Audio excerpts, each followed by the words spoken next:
ঠাণ্ডা কেনেকুৱা পৰিছে আমাম ঠাণ্ডা পৰিছে দেই দেখিছে না জাকেট এৰিব পৰা নাই বেলিটো ওলালে তথাপিও জাকেট এৰিব পৰা নাই এইফালে মায়ে ৰ'দতে বহি কিবা চব্জি বনাই আছে চাওঁ বলক কি বনাইছে ন ভাত বাহ কচুটো বনাইছে নেকি মাছ দিব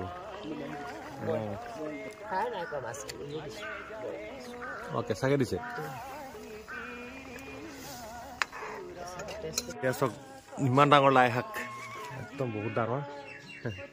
বইল কৰি একদম খাবলৈ মজা পাব আধা কেঁচাকে এইফালে কচুথুৰি আৰু মাছ কচুথুৰি মাছ ৰেডি এইফালে এনেকৈ সিজি গ'ল আৰু এইফালে আছে মাছ পাতত দিয়া পুঠি মাছ আৰু মোৱা মাছ আছে লগত যিহেতু ৰ'দতে বহি ভাতটো খাই লওঁ এইফালে আছে লাই শাক আৰু এইফালে আছে পুঠি মাছ পাতত দিয়া আৰু এইফালে ভাত আৰু